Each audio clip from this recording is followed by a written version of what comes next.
பேரன்பினுக்கினிய நாம் தமிழர் கட்சியின் தாய் தமிழ் உறவுகள் அனைவருக்கும் கோத்தகிரி தமிழவனின் வணக்கங்கள். தமிழினம் நாம் தமிழர் கட்சியினுடைய இந்த துவக்கம் என்பது தமிழர் வாழ்விற்காக, தமிழர் எழுச்சிக்காக, தமிழர் மீட்சிக்காக, தமிழரின் அரசியல் உரிமைக்காக தொடங்கப்பட்ட இயக்கம். ஏன் நாம் தமிழர் கட்சி தொடர்ந்து இப்படியாப்பட்ட ஒரு ஓர்மை அரசியலை பேச வேண்டும்? தமிழர்களுக்காக ஏன் தொடர்ந்து இப்படி சமரசம் இல்லாமல் இந்த களத்தில் நிற்க வேண்டும் என்று எல்லோரிடத்திலும் ஒரு கேள்வி தொடர்ந்து எழுப்பப்பட்டு கொண்டே இருக்கிறது. நாம் தமிழர் கட்சி என்பது தமிழர்களினுடைய 60 ஆண்டு கால அரசியல் அழுக்கை துடைக்க போராடி கொண்டிருக்கிறது. அப்படி என்ன அரசியல் அழுக்கு என்றால், பாராண்ட ஒரு பெரும் தேசிய இனத்தினுடைய பண்பாடு, நாகரிகம், கலை, இலக்கியம், மெய்யியல் எல்லாமே இன்றைக்கு திராவிடம் என்கின்ற பெயரில் மறைக்கப்பட்டிருக்கிறது. எங்களின் அடையாளங்கள் வேறொன்றாக திணிக்கப்பட்டிருக்கிறது, திரிக்கப்பட்டிருக்கிறது. அந்த அடையாளங்களை மீட்டுருவாக்கம் செய்ய வேண்டும், அந்த இனத்தை மறுகட்டமைப்பு செய்ய வேண்டும், அந்த இனத்திற்கான அரசியல் உரிமையை மீண்டும் மீட்டெடுக்கப்பட வேண்டும் என்பதற்காக இந்த களத்தில் தொடர்ந்து நாம் தமிழர் கட்சி சமரசம் இல்லாமல் தனித்து துணிவோடு தைரியமாக போட்டியிடுகிறது. அப்படி என்ன தம்பி உங்களுக்கு இந்த திராவிடம் செய்துவிட்டது என்று நீங்கள் கேட்கலாம். முதலில் திராவிடம் என்பதே எங்கள் அடையாளத்தை மறைப்பதற்காக உருவாக்கப்பட்ட ஒரு சொல். அந்த சொல் தமிழ் சொல்லே அல்ல. பிறகு அந்த திராவிடத்திற்குள்ளாக சிக்குண்ட எங்களின் அடையாளங்கள் இன்றைக்கு ஒரு பேருந்து நிலையம், ஒரு பாலம், ஒரு சாலை, ஒரு தெரு என எல்லாமே தொடங்கப்படுகிறது என்றால் அவங்க அப்பன் கருணாநிதி பேர்லையும் அந்த தடியை வைத்து கொண்டிருந்த ஒரு கிறுக்கு கிழவனின் பெயரில் மட்டும்தான் தொடங்கப்படுகிறது. ஆனால் தமிழ்நாட்டில் எத்தனையோ பேர், இதே நிலத்தில் எத்தனையோ பேர் தமிழ் இனத்திற்காக தன் இன்னுயிரை ஈர்ந்திருக்கிறார்கள். அவர்களினுடைய பெயர்கள் இங்கே வைக்கப்படுவதில்லை. கேட்டால் நான் இனத்தால் திராவிடன், மொழியால் தமிழன் என்கின்ற ஒரு வரலாற்று திரிவுவாதத்தை எங்கள் மீது அவர்கள் திணிக்கிறார்கள். உலகத்தில் மரபண கோட்பாடை ஏற்றுக்கொண்ட எந்த மொழிவழி தேசிய இனமும் இல்லை. ஆனால் எங்களின் மீது மட்டும் தொடர்ந்து திராவிடம் என்பது ஒரு மரபினம், தமிழ் என்பது உங்களின் தேசிய இனம் என்று திணிக்கப்பட்டு கொண்டிருக்கிறது. ஆந்திர காட்டுக்குள்ளாக 21 தமிழர்கள் அடிக்கப்பட்டோம், உதைக்கப்பட்டோம். அப்பொழுது அங்கே இருந்தவனும் ஆந்திர திராவிடன் என்று இவர்கள் வரையறுக்குள்ளாக இருக்கக்கூடிய தெலுங்கர்கள் தான். முல்லை பெரியாறு சிக்கலின் போது இன்றைக்கும் கேரள மக்கள் ஒரே குரலாக எழும்புகிறார்கள். இவர்கள் வரையறின்படி அவர்களும் திராவிடர்கள் தான். இன்றைக்கும் காவிரி நதிநீர் பிரச்சனை தீர்க்கப்படாமல் இருக்கிறது. இவர்கள் வரையறின்படி அவர்களும் திராவிடர்கள் தான். ஆனால் அவரவரின் தேசிய இன உரிமையை, மொழி சிக்கலை பேசும் பொழுது நான் பேசினால் மட்டும் அது செப்பரேட்டிசமாக மாறுகிறது, நான் பேசினால் மட்டும் அது மொழி வெறியாக மாறுகிறது என்றால் இந்த திரிவுவாத அரசியலை இந்த நிலத்திலிருந்து வேரோடு கருவறுக்க உருவாக்கப்பட்ட இயக்கம்தான் நாம் தமிழர் என்கின்ற ஒரு பெரும் இயக்கம். அப்படி என்ன திராவிடம் செஞ்சிருச்சு தம்பி? 60 ஆண்டு காலமா இது பொற்காலம் தானே என்று நீங்கள் கேட்கலாம். என்ன வைத்திருக்கிறது இந்த நிலத்தில் தமிழர்களுக்காக? நல்ல மருத்துவம் இருக்கிறதா? நல்ல கல்வி இருக்கிறதா? எங்களுக்கு என்று வேளாண்மை செய்ய நல்ல நிலங்கள் இருக்கிறதா?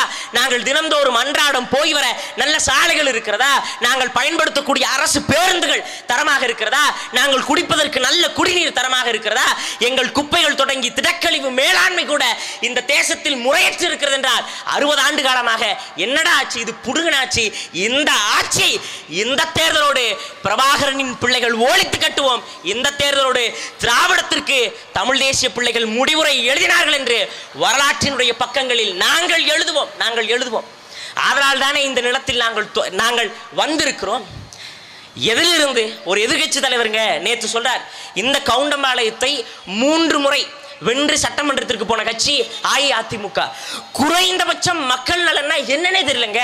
ஐயா எடப்பாடி பழனிசாமி அவர்களுக்கு இன்னைக்கு நாடு 10 லட்சம் கோடி கடன்ல இருக்கு. இந்த தமிழ்நாடு 10 லட்சம் கோடி கடனில் இருக்கக்கூடிய ஒரு தேசத்தை, அந்த கடனை அடைத்து அந்த தேசத்தினுடைய பொருளாதாரத்தை பெருக்கி நம் மக்களின் வாழ்வை எப்படி சீர்படுத்தலாம் என யோசிப்பவன் நல்ல தலைவன். அவனால் மட்டும்தான் மக்களுக்காக உயிர் போடு சேவை செய்ய முடியும். ஆனால் எடப்பாடி பழனிசாமி அவர்கள் அறிவிக்கிறார், நான் ஆட்சி அதிகாரத்திற்கு வந்தேன் என்றால் ஃப்ரிட்ஜ் தருவேன் அப்படின்னு சொல்றார்.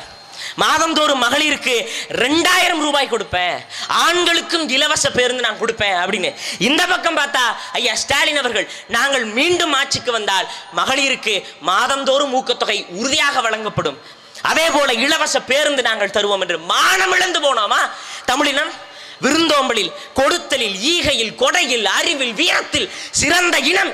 இவர்கள் கொடுக்கின்ற இந்த பிச்சை திட்டங்களுக்காக கையேந்தி நிற்க வேண்டுமா? அறிவார்ந்த பெருமக்கள் சிந்தித்து பார்க்க வேண்டாமா? இந்த யோகி பாபு ஒரு படம் நடிச்சார், நெல்சன் மண்டேலா அப்படின்னு ஒரு படம்.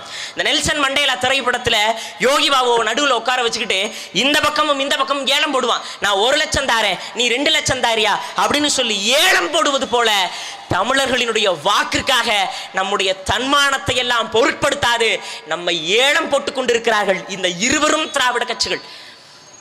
இந்த இலவசங்களுக்கு இந்த 10 லட்சம் கோடி நாளைக்கு 20 லட்சம் கோடி கடனாக மாறினாலும் யார் தலையில் வந்து விழும்? எங்கள் தலையில் தானே வந்து விழும். சாமானிய மக்கள், உழைக்கின்ற மக்களாகிய எங்கள் தலையில் தானே வந்து விழுகும். ஒரு ஆட்சி, ஒரு அரசு என்பது நல்ல அரசா என்பதை நாம் எதை வைத்து தீர்மானிப்போம்? அந்த நாட்டில் கிடைக்கக்கூடிய கல்வி, மருத்துவம், அந்த நாட்டில் வழங்கப்படக்கூடிய குடிநீர். ஆனால் இது மூன்றுமே இந்த தரிகட்டு போன கேவலங்கட்ட துப்புகட்ட இந்த திமுக ஆட்சியில் இது ஒன்றுமே சரியா இல்லைங்க. அரசு பள்ளிக்கூடத்தில் ஒரு பிள்ளையை நாம படிக்க அனுப்பிச்சிட்டோம்னா வயிற்றுல நெருப்ப கட்டிட்டு தான் உட்காந்துருக்கணும். எப்படா கூரை இடிஞ்சு விழுகும், எப்படா நம்ம பிள்ளைக்கு போகக்கூடிய அந்த பேருந்துகள் ஆபத்தில் போய் முடியும் என்று அரசு பள்ளியில் படிக்கக்கூடிய குழந்தைகளினுடைய நிலைமை இது. இன்னைக்கு அரசு மருத்துவமனையில் போய் நலமோடு யாரும் மருத்துவம் பார்த்துட்டு வெளியில வர முடியாது. ஒரு ஆட்சியினுடைய நிலைமை இப்படியாக இருக்க வேண்டுமா? ஒரு தேசத்தில் நான் மீண்டும் ஆட்சிக்கு வரணும்னா நான் உங்களுக்கு இவ்வளவு செஞ்சிருக்கேன் என்று சொல்வதற்கு பெயர் தான் நல்லாட்சி. நான் இனி வந்தா இதை செய்ய போவேன் என்று சொல்லுவது உண்மையிலேயே அது நல்லாட்சி கிடையாது. அப்படி என்றால் இதிலிருந்து நாம் தமிழர் கட்சி மாற்றாக நிற்கிறது. நாங்கள் வந்தால் மாதம் 1000 ரூபாய் பேருந்து இலவசம், எது ஒன்றையும் உங்களுக்கு நாங்கள் இலவசமாக தரப்போவதில்லை. அப்படி என்றால் எதை இலவசமாக தருவீர்கள்? கல்வியை, மருத்துவத்தை, நல்ல குடிநீரை உங்களுக்கு இலவசமாக தருவோம். இந்த தேசத்தின் குடிகள் நன்றாக வாழ்வதற்கான உட்கட்டமைப்பை நாங்கள் ஏற்படுத்தி தருவோம். அதை கொண்டு வாழுகின்ற பெருமை மிக்க மக்களாக தமிழ் பேரினத்தை மாற்றக்கூடிய கனவை சுமந்து நிற்கிற நாங்கள் தான் உண்மையிலேயே இந்த இருவரும் திராவிட கட்சிகளுக்கு மாற்று என்று இந்த களத்தில் சமரசம் இல்லாமல் இருக்கின்றோம். எது மாற்று? எது மாற்று? வாய்க்கிளிய பேசுவாருங்க. திராவிடம் என்றாலே நாங்கள் தான் பெண்ணியத்தை கற்பித்து கொடுத்தோம். முதல்ல ஃபெமினிசம்னா என்ன, பெண்ணியம்னா என்ன? ஆணாதிக்கத்தை எதிர்ப்பதற்கு பெயர் பெண்ணியம் தான். ஆனால் அதை பெண்கள் எப்படி எதிர்க்க வேண்டும்? ஆணாதிக்க அந்த மனப்பான்மை மட்டும் எதிர்க்க வேண்டுமா? இல்லை, பெண்கள் அரசியல் அதிகாரம் அடைய வேண்டும். பெண்கள் இந்த அரசியல் களத்தில் தான் மேலோங்கித்தான் இருக்கிறோம் என்பதை நிரூபிக்க வேண்டும். அதுதான் உண்மையான பெண்ணியம். ஆனால் வாய்க்கிளிய இவர்கள் பேசக்கூடிய இந்த பெண்ணியம் களத்தில் செயல்பட்டு இருக்கிறதா என்பதுதான் கேள்வி. ஆனால் உண்மையிலேயே பெண்ணியத்தை பேசக்கூடிய ஒரே கட்சி தகுதி இருக்கிறது என்றால் அது நாம் தமிழர் கட்சிக்கு மட்டும்தான். ஏனென்றால் களத்தில் என்னுடைய தலைவனான மேதகவே பிரபாகரன் அவர்களினுடைய அந்த படையில் பெண்கள் தானாக முன்வந்து போராடினார்கள். ஆண்கள் எப்படி துவக்கேந்தினார்களோ அதே போல பெண்களும் துவக்கேந்தினார்கள். ஆண்கள் எப்படி உடல் தசைகள் எல்லாம் சிக்குண்டே அடிபட்டார்களோ அதே போல பெண்களும் அடிபட்டார்கள். ஆண்கள் எப்படி குப்பி கடித்து இறந்து போனார்களோ அதுபோல பெண்களும் குப்பி கடித்து இறந்து போனார்கள். அதே வடிவில் நேர் எதிராக ஆணுக்கு பெண் சமம் அல்ல, ஆணும் பெண்ணும் சமம் என்று சொல்லி இந்த களத்தில் ஆணுக்கு நிகராக பெண்களை நிறுத்தி 117 ஆண் வேட்பாளர்கள் 117 பெண் வேட்பாளர்களை களத்தில் நிறுத்தி உண்மையான பெண்ணியத்தை சாத்தியப்படுத்தி இருக்கிறது நாம் தமிழர் கட்சி. பெரியாரின் பிள்ளைகள் பேசுவார்கள், பிரபாகரனின் பிள்ளைகள் மட்டும்தான் அதை செயல்படுத்தி முடிப்போம்.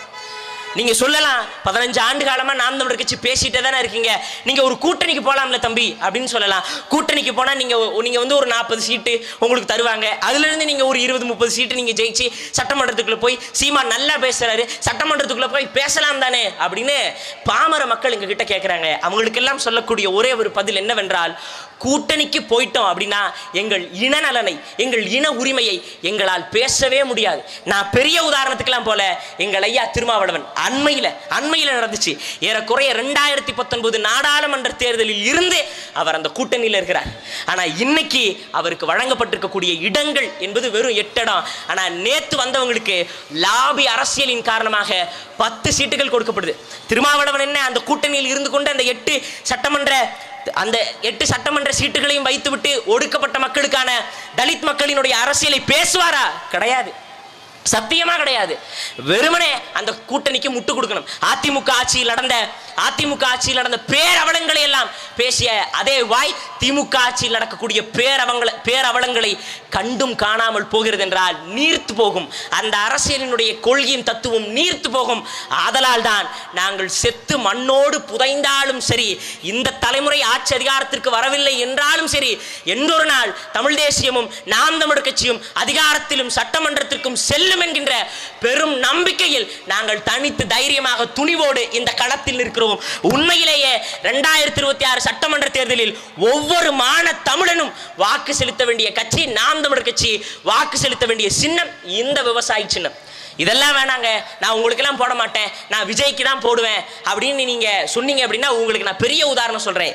இந்த கோவை மக்களுக்கு தான் நான் அந்த உதாரணத்தை சொல்லணும். காரணம் என்னன்னா, கமலஹாசனுக்கெல்லாம் நாடாளுமன்ற தேர்தலையும் சட்டமன்ற தேர்தலையும் அள்ளி அள்ளி வாக்குகளை கொடுத்த மண் இந்த கோவை மண். நான் ஏன் இதை சொல்றேன்னா, கமலஹாசனுக்கெல்லாம் நம்ம போய் வாக்கு செலுத்தலாமா? கமலஹாசனுக்கு கமலஹாசன் பேசுறதே புரியாது, அப்புறம் எப்படி அவர் மக்கள் பிரச்சனையை பேசுவார்? இன்றைக்கு வாக்கு செலுத்திய அந்த மக்களினுடைய நலனை பாராது இந்த தெற்கு சட்டமன்ற தொகுதியில் தான் நின்னார். 50,000 55,000 வாக்குகள் பக்கம் வாங்கினார்.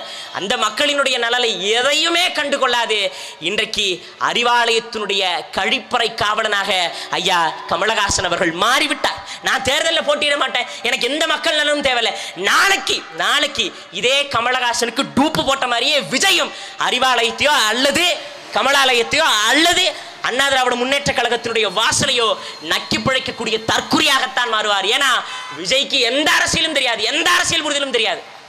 விஜய் கட்சியில் இருக்கக்கூடிய அந்த பெரிய பெரிய உறுப்பினர்களுங்க, சென்னையை தாண்டி அவனுக்கு வேற எந்த அரசியலும் இல்லைங்க. சென்னையை தாண்டி இங்க தென்மண்டல அரசியல் என்ன, கொங்கு மண்டல அரசியல் ஒன்றும் தெரியாது.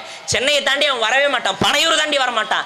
அப்படியாப்பட்ட கட்சிக்கு நான் வாக்கை செலுத்த போகிறோமா, அல்லது தினம்தோறும் மக்களுக்காக களத்தில் நின்று ஒன்னே ஒண்ணுதான், நான் கொள்ளையடிக்கணும், நான் நல்ல கொள்ளையடிச்சு ஊழல் பண்ணணும் அப்படின்னா அவர்கள் தேர்ந்தெடுக்கக்கூடிய கட்சிகள் திமுக அதிமுக. நான் மக்களுக்காக போராடணும், நான் என்னுடைய இன அடையாளத்தை பேசணும், இந்த மக்களுக்காக நான் சாகின்ற வரை களத்தில் நிற்க வேண்டும் என ஒருவன் எண்ணினானால் அவன் தேர்ந்தெடுக்கக்கூடிய ஒரே கட்சி நாம் தமிழர் கட்சி மட்டும்தான்.